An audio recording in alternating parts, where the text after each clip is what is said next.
পর্যন্ত পৃথিবীতে তোমার মতো সুসন্তান, তোমার মতো পূর্ণাঙ্গ সন্তান জন্ম নেয় নাই। আমি আর একটু আগে বেড়ে ভবিষ্যৎবাণীও দিতে পারি, আমার বিশ্বাস তোমার মতো পূর্ণাঙ্গ সন্তান কিয়ামত পর্যন্ত আর জন্ম নেবে না। বলি না সুবহানাল্লাহ। সত্য না মিথ্যা? মিথ্যা না সত্য? এ পাশে লাগে সন্দেহ আছে, আসছে কনকা? আমার নবীর মতো সন্তান জন্ম নেয় নাই আর নেবে না, এ কথা মিথ্যা না সত্য? আপনারা স্বীকার করবেন না। আবু জাহেল কয়, আবু জাহেল নবীর দোস্ত না দুশ্মন? তখনও পর্যন্ত দোস্ত, এখনো দুশ্মন প্রমাণ হয় নাই। আল্লাহু আকবার। তো হুজুর আলাইহিস সালামের মতো সন্তান জগতে আর আসে নাই। আবু জাহেলও কয়, তুমি এত বড় আলামিন, এত বড় সত্যবাদী, জীবনে কোনোদিন মিথ্যা কথা তুমি জানোই না। মিথ্যার লুগাতটা, ডিকশনারিটা তোমার বাড়ি নাই। মিথ্যার একটা ডিকশনারি আছে না, এই মিথ্যার ডিকশনারিটা তোমার বাড়ি নাই, তুমিও জানোই না। কাজেই তুমি যদি বলো এই পাহাড়ের ওই পাশে জান্নাত আছে, তাহলে তাই আছে। তুমি যদি বলো এই পাহাড়ের ওই পাশে জাহান্নাম আছে, তাহলে তাই আছে। আমরা এখন দুপুরে খানা খাইলাম, তুমি যদি বলো না এখন রাত 12টার খানা খাইছি, তাহলে তাই। আমরা সবাই দিন দেখতেছি, ভুল দেখতেছি। তুমি যদি গভীর রাত্রে বলে এখন বেলা 2টে বাজে, তাহলে 2টে বাজে। আমরা যারা রাত দেখতেছি আমাদের চোখ খারাপ হয়ে গেছে। সারা পৃথিবীর মানুষ একদিকে এক কথা বলবে, আর তুমি একা এক কথা বলবা, তোমারটা সত্য, সারা পৃথিবীর সব মানুষের কথা মিথ্যা। কয় কেডা? আবু জাহেল। আল্লাহু আকবার। তাহলে আমার নবী চির সত্যবাদী, ঠিক কিনা? আমার নবীর চাইতে সুসন্তান, নেক সন্তান আর জগতে আসে নাই। হুজুর আলাইহিস সালাতু ওয়াস সালামের চাচা আবু লাহাব খুশিতে, নবী আলাইহিস সালামের জন্মের পর খুশিতে তার বান্দি সুয়াইবাকে আঙ্গুলের ইশারা দিয়ে আজাদ করে দিয়েছে। সেই নবীর জন্মের সাথে সাথে তো ওই পরিবারের আর পরিবারেরও কেউ জানতো না, জগতের কেউ জানতো না যে এই ছেলেটা পরবর্তীতে বিশ্ব নবী হবে, তা তো কেউ জানতো না। কথা বলুন। ইহুদিরা তাদের আসমানি কিতাব তৌরাতের ভিতরে পড়ছে, নাসারারা ইঞ্জিলের মধ্যে পড়ছে শেষ নবীর আলামত, কিন্তু এই ছেলেটার যে সেই শেষ নবী এ তো কেউ জানে না, ঠিক কিনা? আল্লাহু আকবার। কিন্তু পরবর্তীতে ধীরে ধীরে যখন বড় হইয়া নবী হইলেন, তখন তো সারা পৃথিবীর সবাই জেনে গেছে, সারা পৃথিবীর সবাই জেনে গেছে। এর কারণে নবী আলাইহিস সালাতু ওয়াস সালামের জন্মের তারিখটা নিয়েও সন্দেহ। সে সময় তো আর জন্ম নিবন্ধন হতো না, আইডি কার্ড হতো না। হুজুর আলাইহিস সালাতু ওয়াস সালাম এত বড় নবী হবে পরিবারের সদস্য কেউ জানতেন না। আর বাপ হিসাব রাখবে, বাপ মারা গেছে, উনি মায়ের গর্ভে থাকতে। এর জন্য জন্ম তারিখ নিয়ে অনেক সন্দেহ আছে, আকপাস আছে, ইখতিলাফ, মতানৈক্য আছে। বেশিরভাগ ঐতিহাসিকদের মতামত 8ই রবিউল আউয়াল নবী আলাইহিস সালামের জন্ম। তবে নবী পাকের ইন্তেকাল 12ই রবিউল আউয়াল, এর মধ্যে কোনো সন্দেহ নাই। এটা সেই সময় 16 লক্ষ সাহাবাত উপস্থিত, লক্ষ লক্ষ মানুষ শিক্ষিত সে সময় হুজুরের উপস্থিত, হুজুরের ইন্তেকালের সময়। আল্লাহু আকবার। এজন্য নবীর জন্মে যে কয়জন খুশি ছিল, নবীর ইন্তেকালে তার চাইতে হাজার হাজার গুণ বেশি মানুষ দুঃখিত। আর এখন 200 কোটি মুসলমান আমরা দুনিয়ায় আছি, আমার নবীর ইন্তেকালের খবরে আমরা সকলেই দুঃখিত। এই মাসটা নবীর জন্ম, এই মাসে নবী পাক সাল্লাল্লাহু আলাইহি সাল্লামের মৃত্যু এবং ইন্তেকাল। শোক ও আনন্দ বিজড়িত মাসের শেষ দিকে এসে আল্লাহ পাক আমাদেরকে কিছু আলোচনা করা শোনার তৌফিক দান করেছেন, এর জন্য শুকর আদায় করি আলহামদুলিল্লাহ। আমরা লম্বা চওড়া করে সময় পাই না আলোচনা করতে। হুজুরের জন্ম বৃত্তান্ত আলোচনার নাম হলো মিলাদুন নবী। বলেন, জন্ম বৃত্তান্ত আলোচনার নাম কি? মিলাদুন নবী।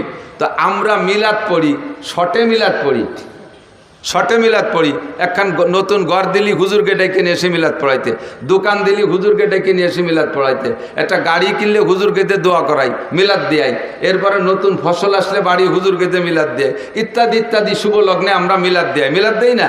কিন্তু মিলাদ মানে হুজুরের জন্ম বৃত্তান্ত কিসসা।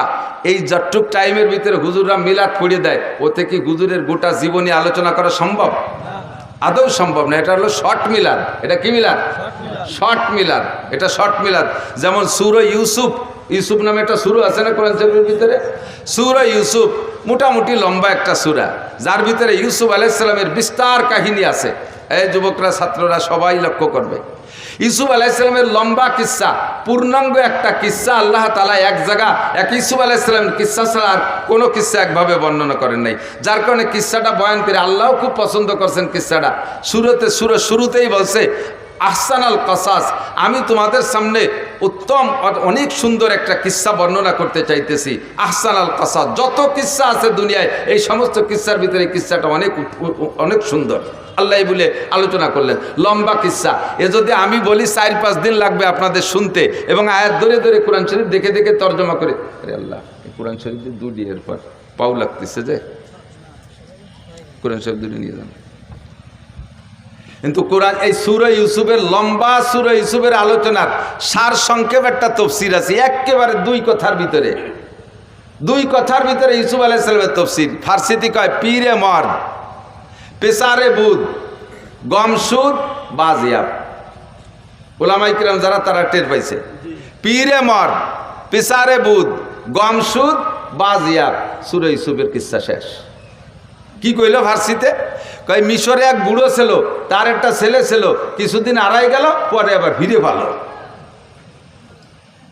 বোঝেন নাই কথা? পুরো সূরা ইউসুফের সারাংশ এই 4 কথা। মিশরে এক বুড়ো ছিল, তার একটা ছেলে ছিল, মাঝে কিছুদিন হারাই গেল, শেষমেশ আবার ফিরে পাইল। এই না সূরা ইউসুফ? এলো শর্ট মিলান। আমরা দোকানপাটে বৈশা ওয়ালাম্মা তাম্মা হামলুহু ইত্যাদি কই একটা শর্ট মিলাদ পড়ি। মৌলিকভাবে নবী আলাইহিস সালাতু ওয়াস সালামের মিলাদ যদি পড়তে হয় তাহলে মাসের পর মাস লাগবে। আমার মনে হয় কমপক্ষে 30 বছর লাগবে।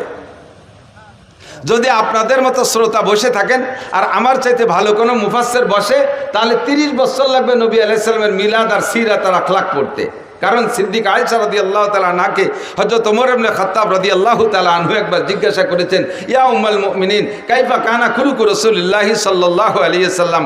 ওমা আয়েশা, তুমি বলতে পারো নবী আলাইহিস সালামের আখলাক, চরিত্র, সিরাত, স্বভাব, জন্ম ইত্যাদি সব মিলাইয়া নবী আলাইহিস সালামের স্বভাব চরিত্র কেমন ছিল? আয়েশার কাছে ওমর জিজ্ঞেস করে। বলেন কার কাছে? কে?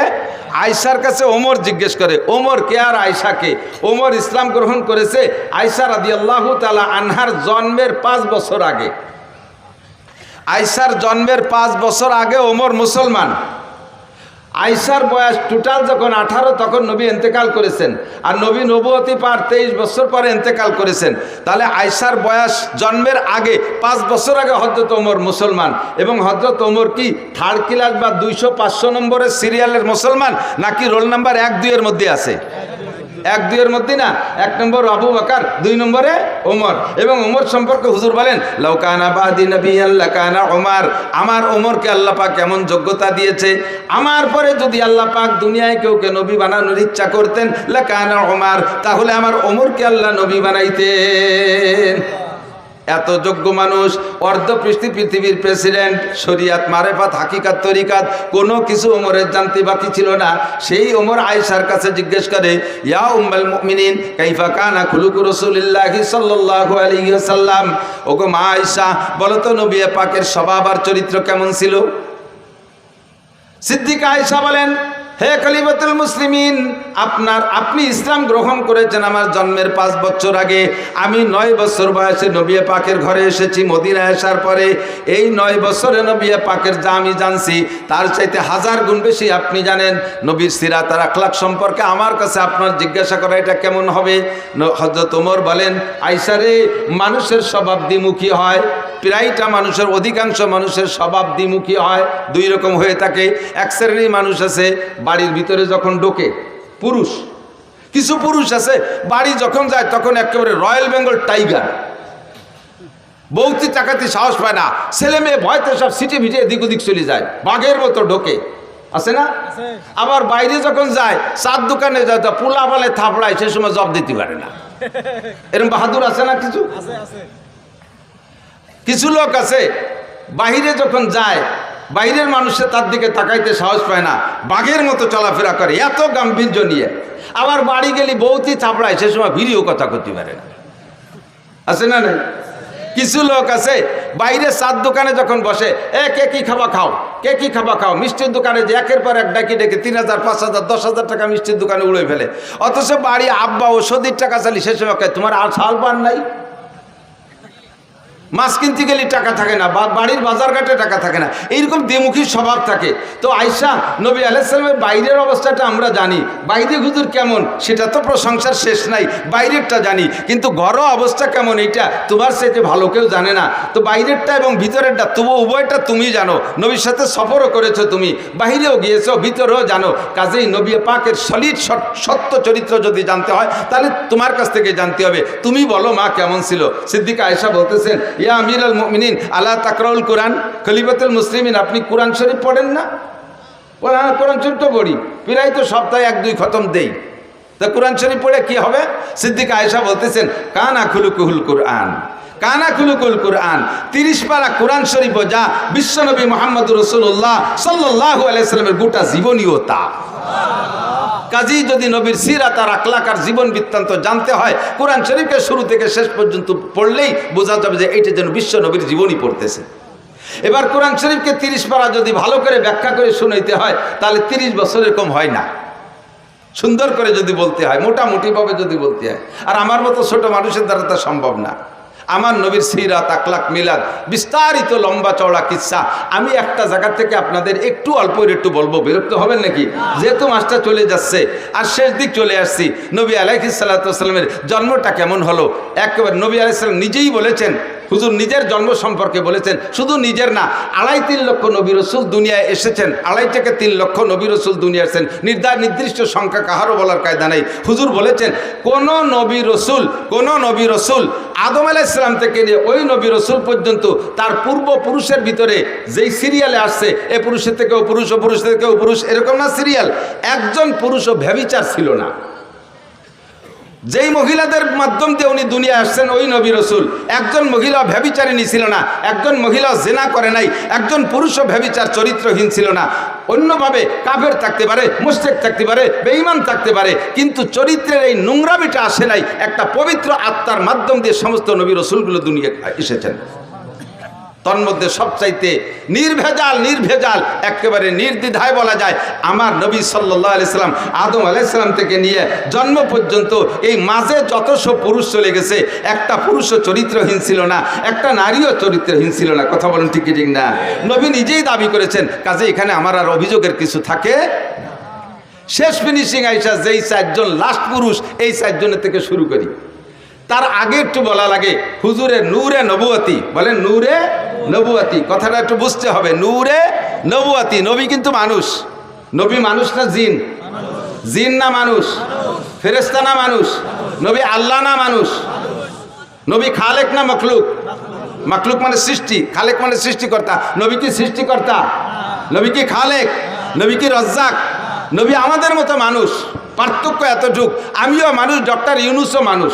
এই গ্রামে ইউনুস নামের কেউ থাকতে পারে? আছে না নাই? তাহলে এই ইউনুস আর ডক্টর ইউনুস, ওনার নাম ইউনুস বলে আপনি ওনারে সরাইতে সেই চেয়ারে বসে দেন, গে ঠেলা কারে পায়। ওই ইউনুসটাও যাই দিয়ে বানাইছে, এই ইউনুসটাও তাই দিয়ে বানাইছে। পার্থক্য আছে ভিতরে অনেক কিছু, ঠিক না? হাসিনা নামে টুঙ্গিপাড়া বহুত মহিলা আছে না নাই? যে এই হাসিনা আর শেখ হাসিনা কি এক হাসিনা? খালেদা নামে বাংলাদেশে আরো মহিলা আছে না নাই? এই খালেদা আর ওই খালেদা কি এক খালেদা? মানুষ হিসেবে আমি আর নবী আলাইহিস সালাতু ওয়াস সালামের একই ম্যাটেরিয়ালস দিয়ে তৈরি, কিন্তু আমার ভিতরে নূর ও নবুয়তি নাই। আমাকে আল্লাহ ওহী দেয় নাই, আমার কাছে জিবরাইল আসে না। নবী পাককে আল্লাহ তাআলা এই মাটির মানুষটাকে নূরে হিদায়াত দিয়া, নূরে নবুয়ত দিয়া, নূরে কোরআন দিয়ে আল্লাহ তাআলা তাকে সারা বিশ্বের শ্রেষ্ঠ মানুষে পরিণত করেছেন। ঠিক কি ঠিক না? এই যে লাইটটা বানাইছে কি দিয়ে? কাঁচের বডি না? হতে পারে কাঁচ, নাকি ইদানিং তো প্লাস্টিক চলতেছে, কাঁচই ধরেন, খেয়াল করেন, কাঁচের বডি, ঠিক না? এখন ওর মধ্যে লাইট যাওয়ার কারণে ওইটার নাম হয়ে গেছে কি? এই যে কাঁচ দিয়ে বানানো যে রডের মতো, এটার নাম কি? কাঁচ না লাইট? কাঁচ না লাইট? টিউবলাইট না? টিউবলাইট। বোঝেন নাই কথা? টিউবলাইট না? এই লাইটটা যদি কাইটে যায়, এখন ওটার মূল বডি তো বানানো কি দিয়ে? কাঁচ দিয়ে। এখন কি আপনি আপনার ছেলেরে বলবেন যে বাজারে তো এখন লাঠি কাজ কিনে নিয়ে আয়, এখন লাঠি কাজ কিনে নিয়ে আয়, তাই বলবেন? কি বলবেন? একটা লাইট কিনে নিয়ে আয়, তাই বলবেন, ঠিক না? মূলত লাইট হলো আলো, ভিতরের টুক আলো, বডিটা কিসের? কাছের না?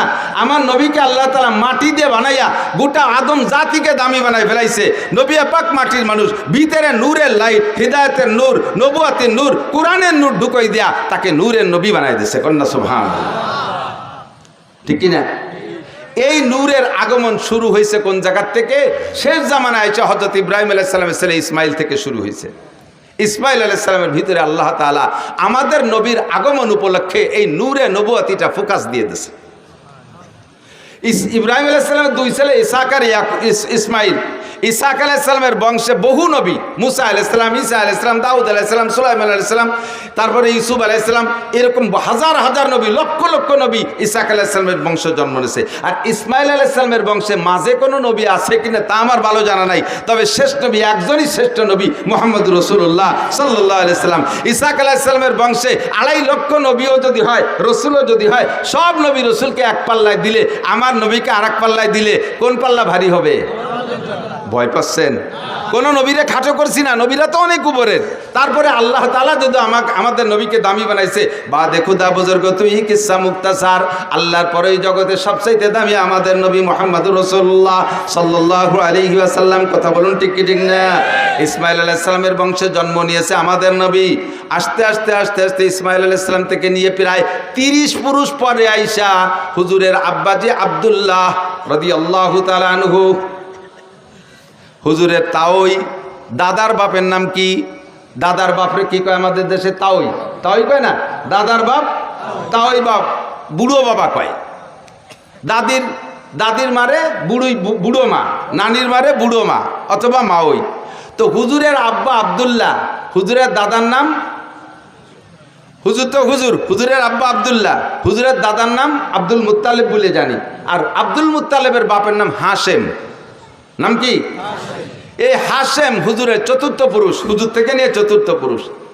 এত সুদর্শন, এত হ্যান্ডসাম পুরুষ ছিলেন, আল্লাহু আকবার। কুরাইশদের নেতা ছিলেন, মক্কার নেতা ছিলেন, কাবাঘরের জিম্মাদারি উনার হাতে ছিল।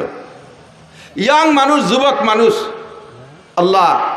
মক্কায় থাকতে উনার আরো কয়েকটা বিবাহ ছিল, সে সময় তো ততাধিক বিয়ে, এখনো তো সৌদি আরবওয়ালারা অনেক অনেক বিয়ে করে।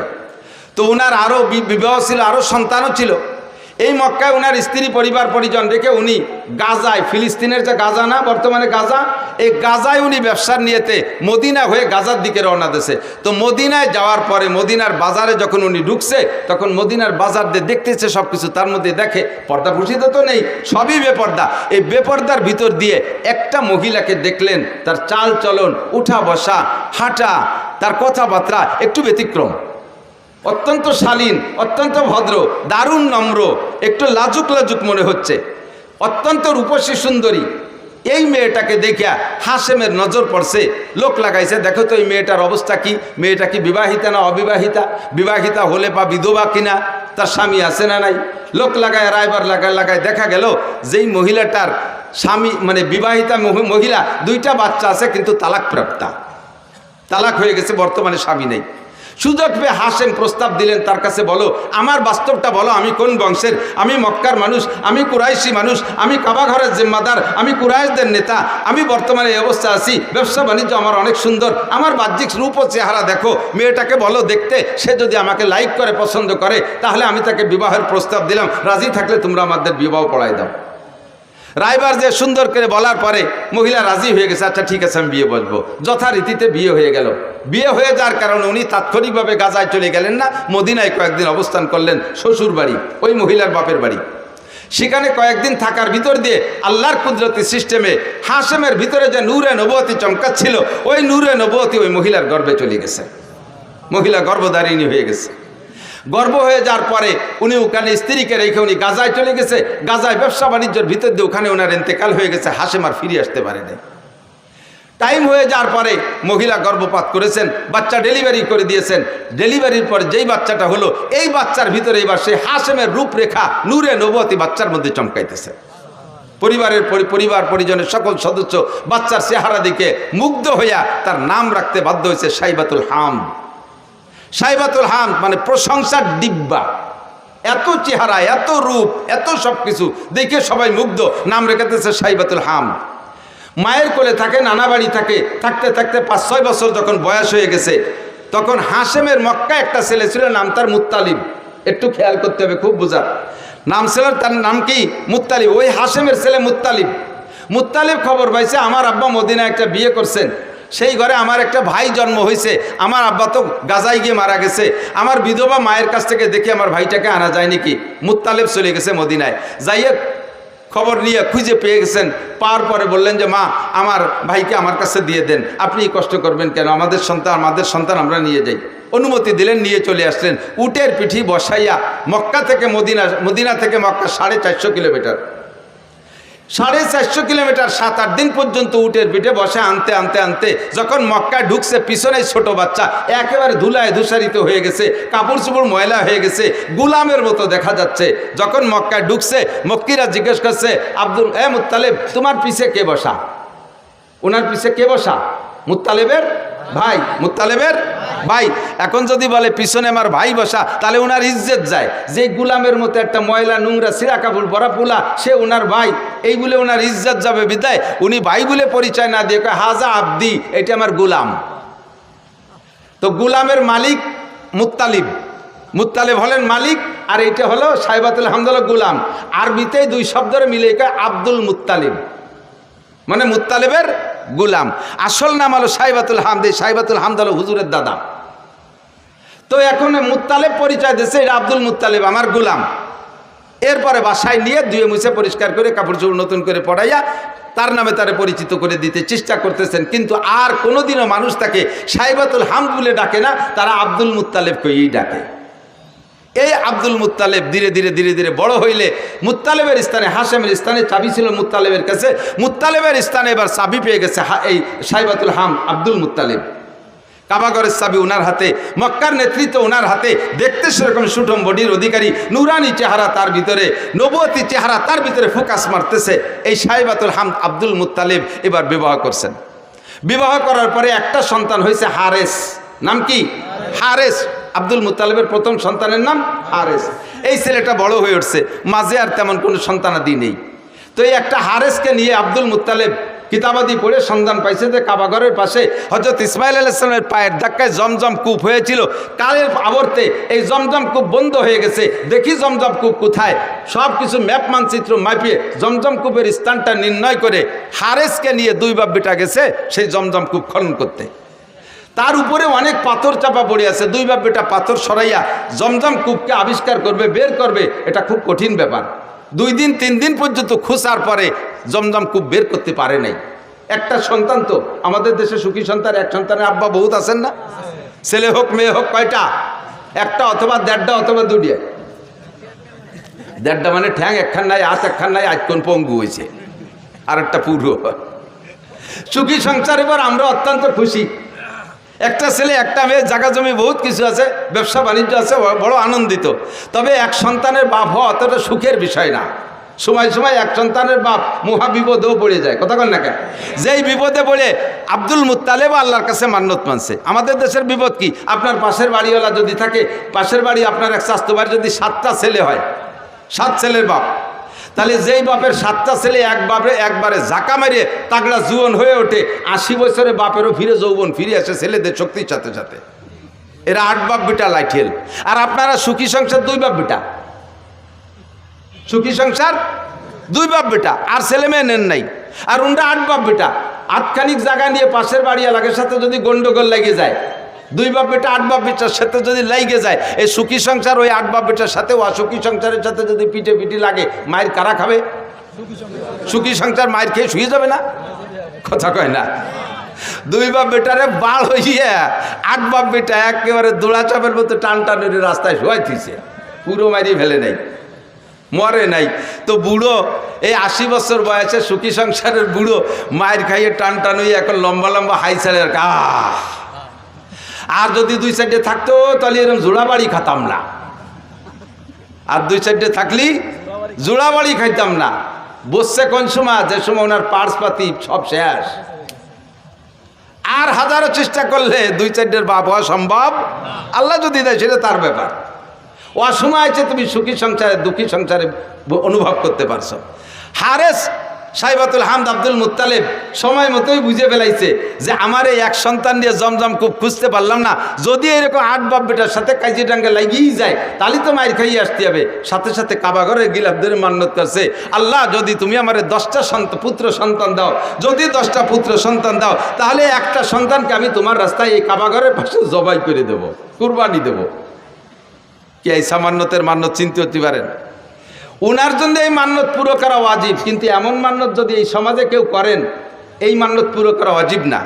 অনেকে মানে, মারা বিশেষ করে মারা মান্নত মানে সন্তান যদি অসুস্থ হয়ে পড়ে কয় আল্লাহ যদি তুমি আমার বাবারে বাঁচাও, আল্লাহ আমার বাবার রোগ আমারে দিয়ে আমার বাবারে সুস্থ করে, এরকম কেন মারা?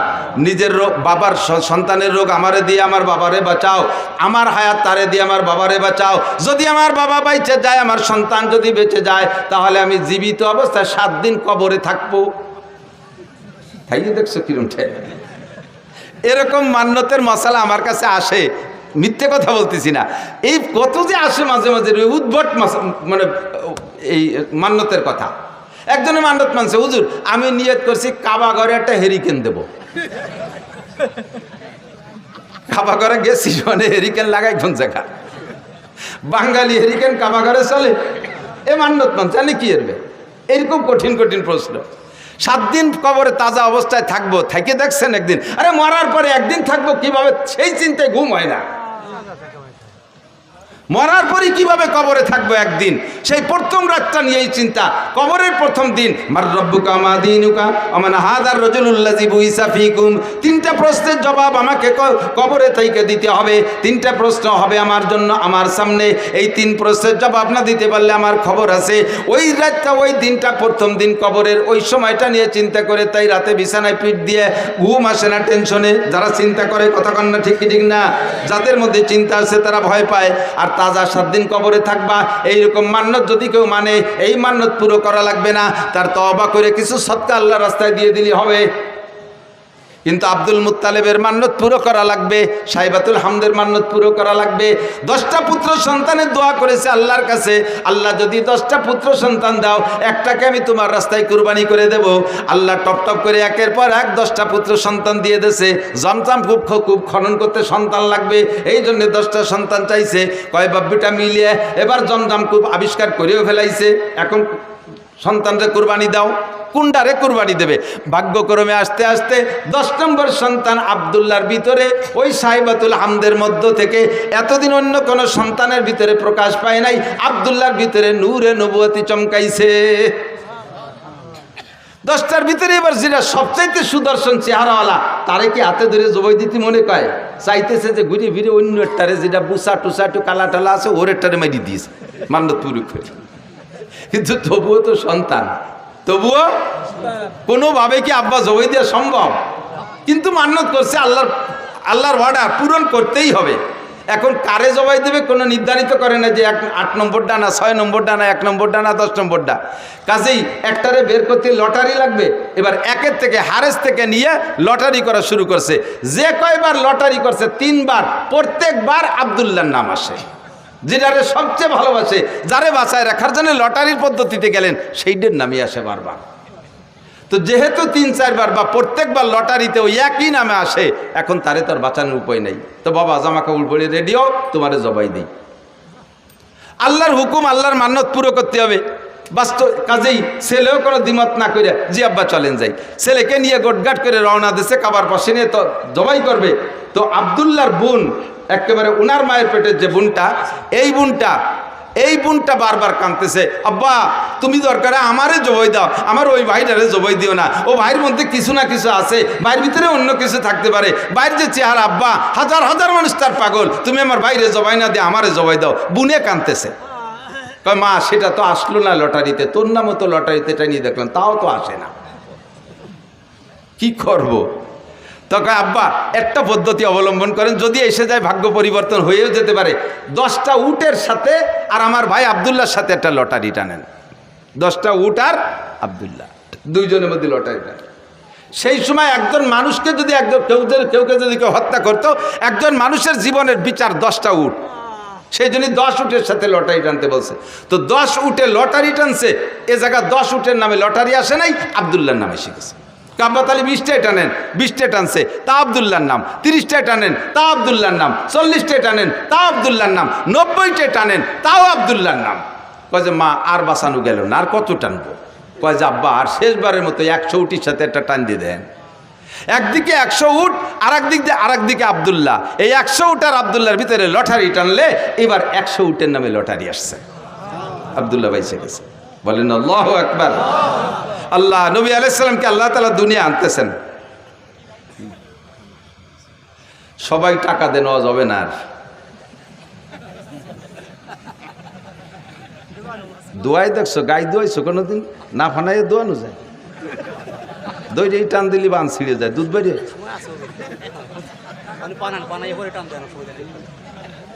আল্লাহ একটু মিলাদ পড়ি না, মানুষ কয় যে কওমি হুজুরা মিলাদ পড়ে না, তাই মিলাদ পড়া শুরু হচ্ছে, তার মধ্যে এসে বাবা ঠেলি দিয়েছে না বাবা। আর অল্প একটু পড়িয়ে তারপরে জায়গায় চলে যাবেন ইনশাআল্লাহ।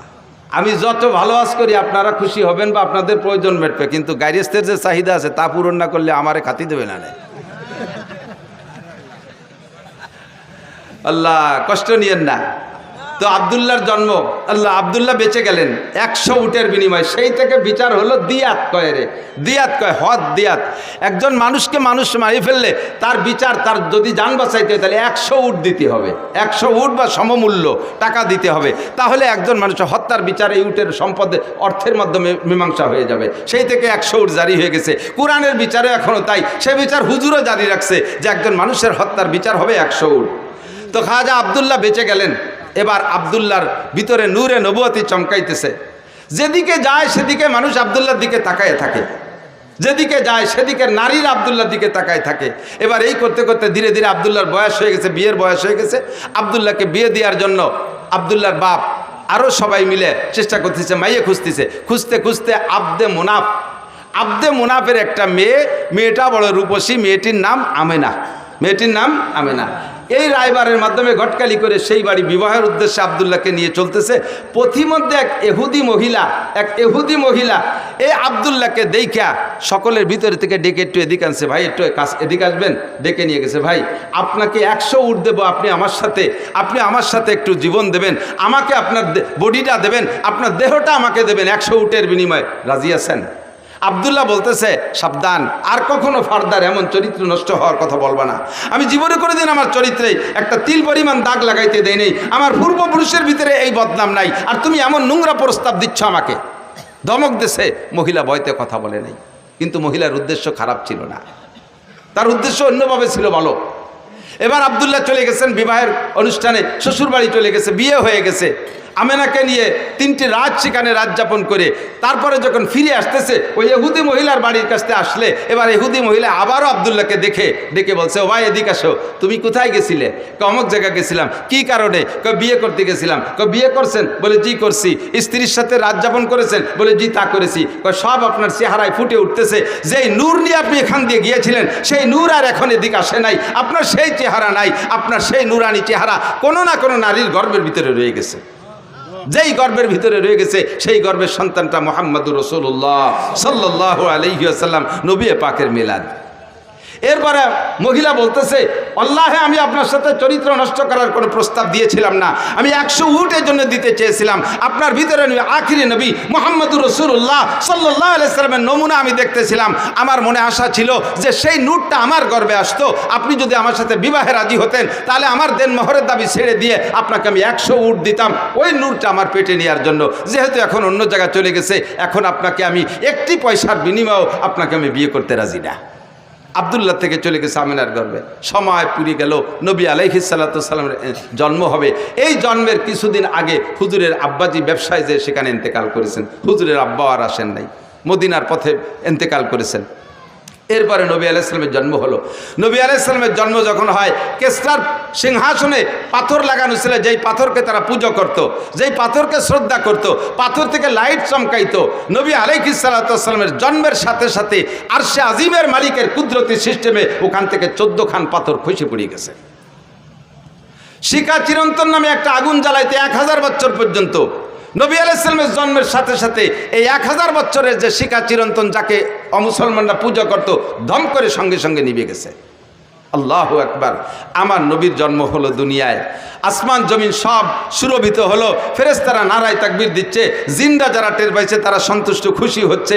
এভাবে বিভিন্নভাবে নবী আলাইহিস সালাতু ওয়াস সালামের যে মানে ভবিষ্যৎ উজ্জ্বল হবে এটা অনেকেই টের পাচ্ছে, বিশেষ করে ইহুদি আর নাসারারা। লম্বা কিসসা সবটুক বলা যাবে না। নবীর জন্ম হয়ে গেল। নবী আলাইহিস সালাম মায়ের গর্ভে যতদিন ছিলেন, আরে ভাই খেয়াল করেন, মায়ের গর্ভে থাকলে বাচ্চা মাতৃ গর্ভে থাকা অবস্থায় মায়ের একটু বিরক্ত লাগে না? নবী আলাইহিস সালামের মা কখনো বিরক্ত বোধ করেন নাই। এবং জন্মের পরে জন্মের সময় সব নারীদের রক্তক্ষরণ হয়। আমার নবীর জন্মের পরে নবীর মায়ের পেট থেকে কোনো রক্তক্ষরণ হয় না, কোনো নিফাসের রক্ত হয় নাই।